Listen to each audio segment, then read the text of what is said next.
Olá, olá, tudo bem? Aqui é o Ricardo Matsumoto. Vou fazer os slides da Oriente do Brasil, falar um pouquinho sobre prova d'água, materiais, que tipos de materiais, resistência, tipos de relógio automático, movimentos, entre outras coisas interessantes aí. Vale a pena dar uma olhadinha aí. Vamos lá. Como o slide é da Oriente, é lógico que eles vão falar da empresa e é um slide bacana, porque ele mostra que a força da Oriente é uma empresa presente em todos os continentes do mundo. Em 1978 teve a primeira fábrica fora do Japão e o país escolhido foi o Brasil, entre outras fábricas como a Toyota e Fujifilm tiveram sua primeira fábrica fora do Japão, o Brasil. Curiosidades da história: é uma empresa que tem atestado ISO 9002. O que é esse ISO 9002? ISO 9000 é um certificado internacional muito difícil de se conseguir, tem que se ter muitos processos, tem que ter uma padronização, e todas as indústrias, se ela quiser entrar no mercado, ela precisa ter o ISO 9000, que mostra que tem um padrão de qualidade atestado por um órgão internacional. O ISO 14000 em relação ao meio ambiente. O que a empresa tem em relação ao meio ambiente. Então vamos lá. Aqui nós vamos ter algumas argumentações em relação ao Oriente, né? Por que Oriente? Porque é uma marca japonesa, há mais de 60 anos de existência, é detentora de tecnologia própria em movimentos automáticos, ou seja, ela mesma faz as máquinas dela, presente em todos os continentes, em mais de 100 países, maior fabricante de mecanismo automático do mundo, cristais Swarovski, todos os cristais que tem na Oriente, pegou um relógio, tem pedra, é Swarovski, tá certo?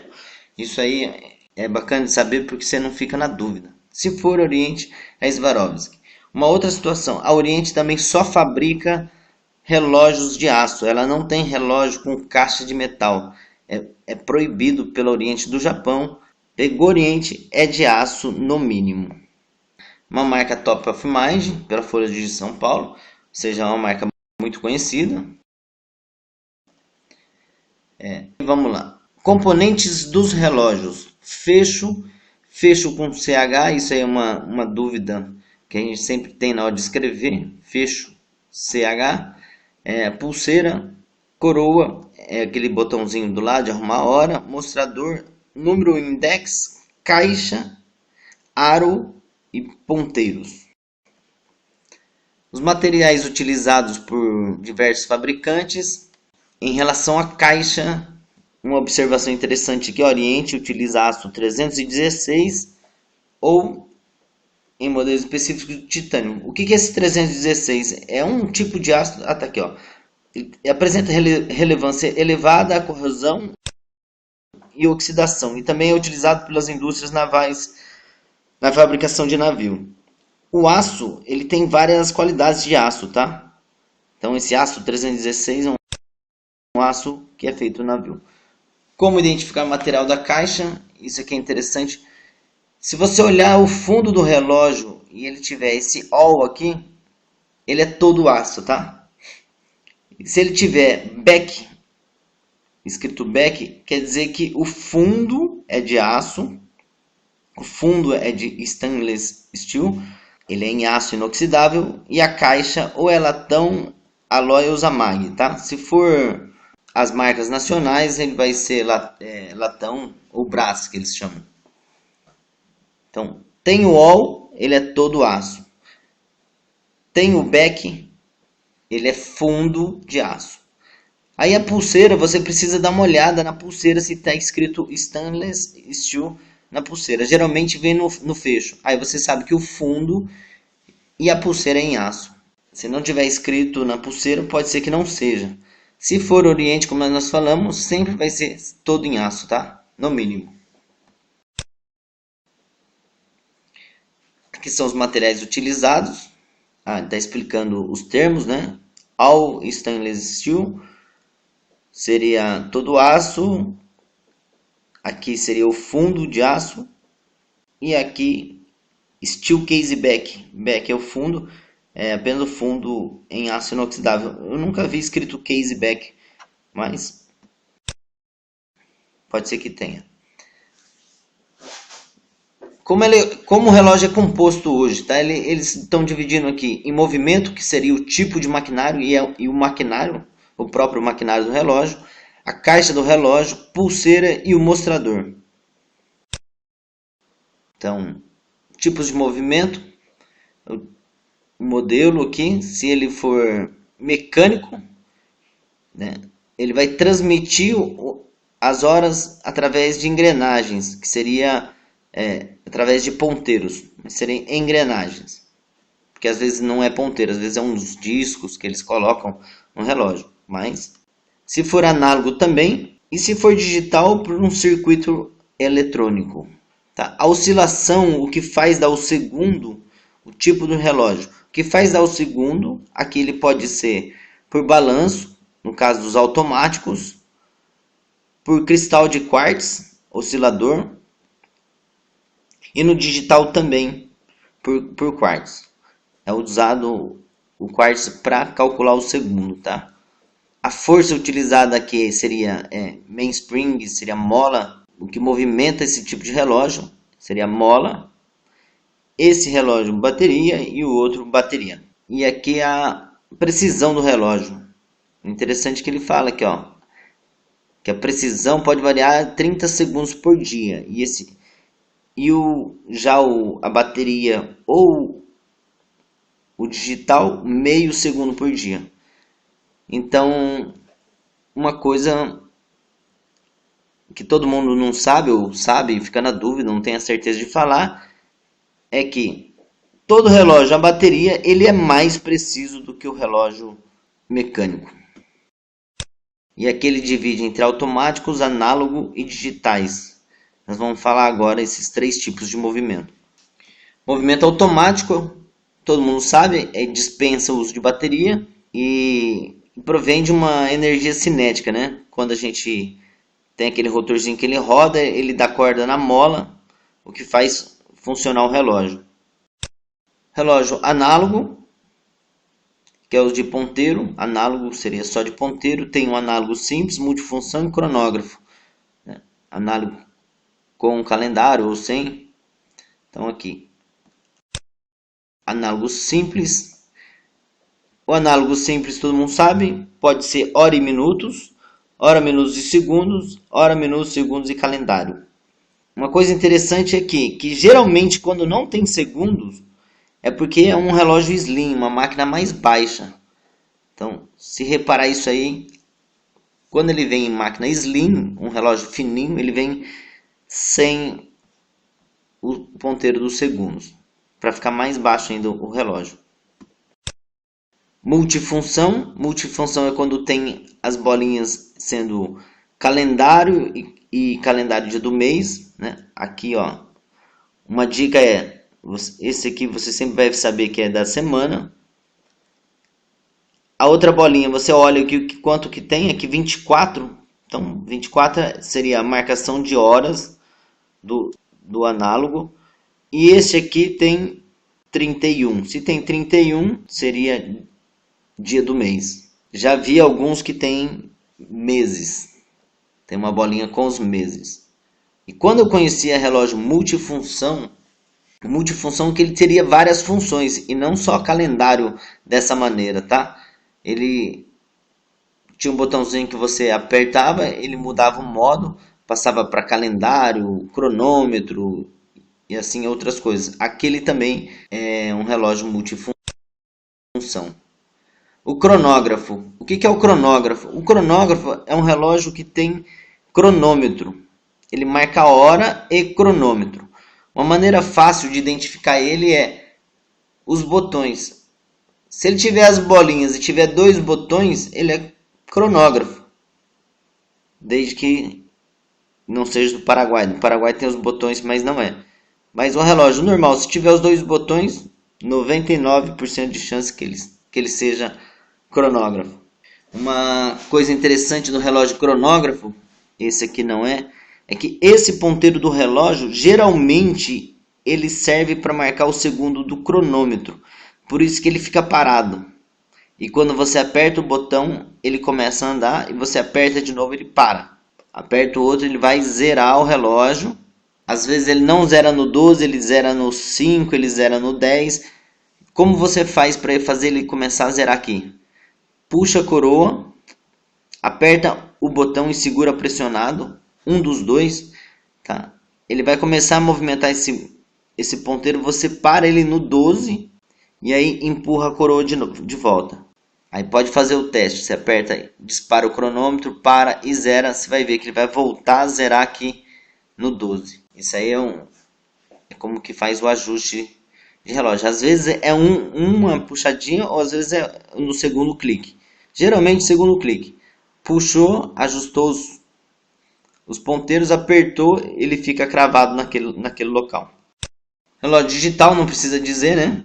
E o Anadigi. Anadigi é quando tem o análogo e o digital. Uma coisa interessante aqui é que o digital, não falamos nada do digital. Digital, relógio digital ou Anadigi, que tem o digital, ele sempre vai ter cronômetro, alarme, calendário. É muito raro, eu acho que nem existe.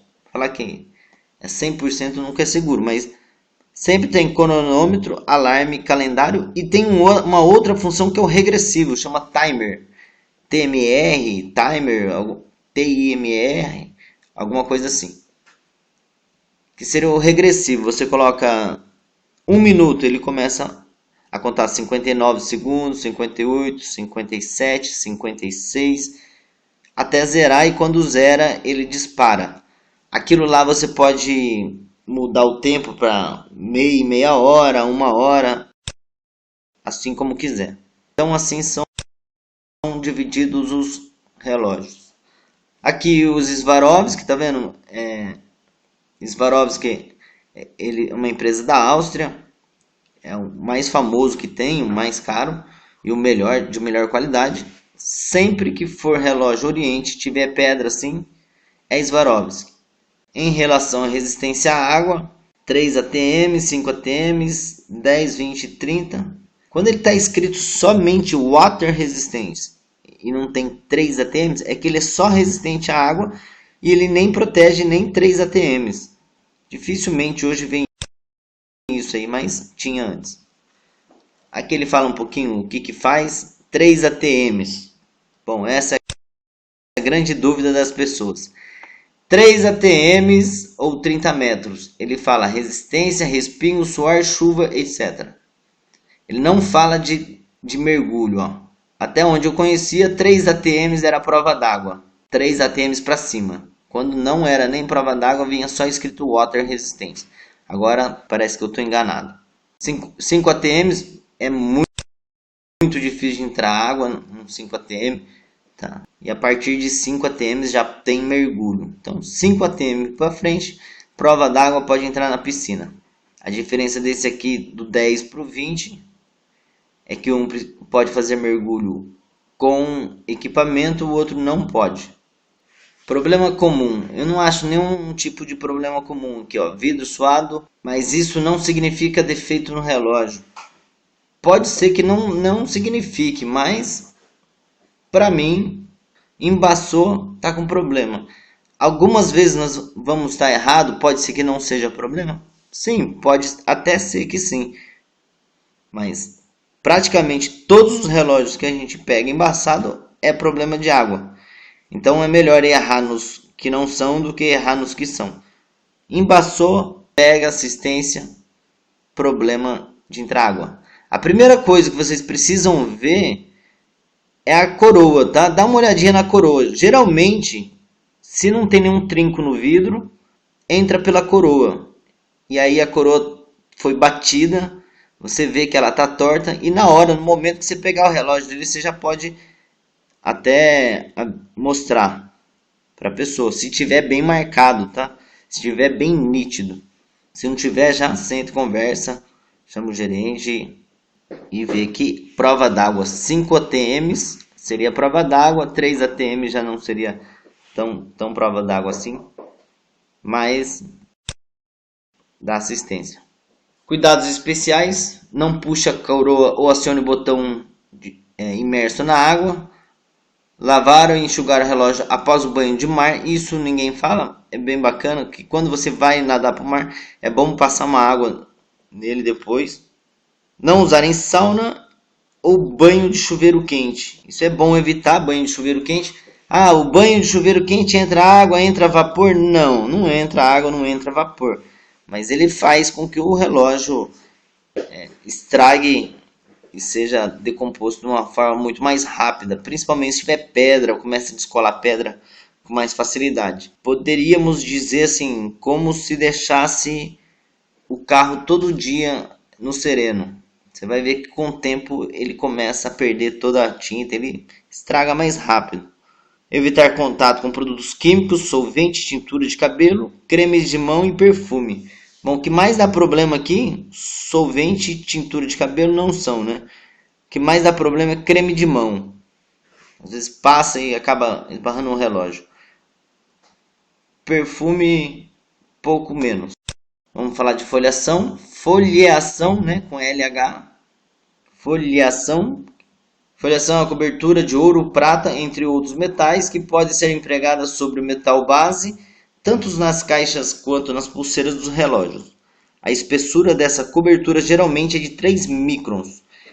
1 micron é a milésima parte do milímetro, ou seja, pega 1 milímetro, divide por 1000, é a espessura de 1 micron. O processo de foliação é como aquele vídeo que quem viu o vídeo de antirreflexo vai lembrar disso aqui. Ó, o processo de foliação, o banho se dá através de um processo chamado eletrólise ou imersão. Eletrólise é um processo químico, onde coloca o relógio, liga lá, é um processo meio eletrônico, tá? E aí você carrega ele de positivo ou negativo, não lembro, e ele acaba atraindo o metal, e o metal vai grudando assim no outro metal e vai fazendo a foliação. Imersão é como pegasse uma lata de tinta, imergisse ele e tirasse, como se fosse pintado mesmo. É grosseiramente falando, mas é mais ou menos isso aí. Cada camada de ouro equivale a 1 micron. Essa aqui é a representação, mm. Está falando aqui que não pode entrar em contato com a água. Sim, é bom evitar, né? Cosméticos ou ácidos. As etapas de foliação aqui, tratamento da caixa. Então aqui é aquele vídeo do antirreflexo, onde o produto entra num tanque de água, ali tem um banho químico para tirar toda a sujeira, depois tem um banho com detergente para tirar toda a graxa, não pode ter nenhum vestígio. Banho de níquel, níquel é um metal prata, 8 microns de níquel, por cima do níquel vem um banho de ouro 16, um outro banho de ouro 18 e outro banho de ouro 23. Resultado 3 microns. A marca da Oriente possui de 3 a 5 microns e os Lince todos são 3 microns. Dicas para atendimento eficaz. Bom, aqui ele fala da anamnésia, identificar classe social, ramo de trabalho, hábitos de consumo, isso é extremamente importante. Vínculo com o cliente, né? Que tipo de vínculo? Quando o cliente é tímido, ele tem que ser firme e decidir por ele. Quando o cliente já não fala muito, a gente precisa decidir por ele. É lógico que cada caso é um caso, né? O bom vendedor nunca nega um conselho, ninguém pergunta alguma coisa para alguém que não confia. O cliente sabe tudo, o bem informado elogie, ele nunca pode ser contestado. O cliente sabe tudo, apenas elogie ele. Aqui o vendedor,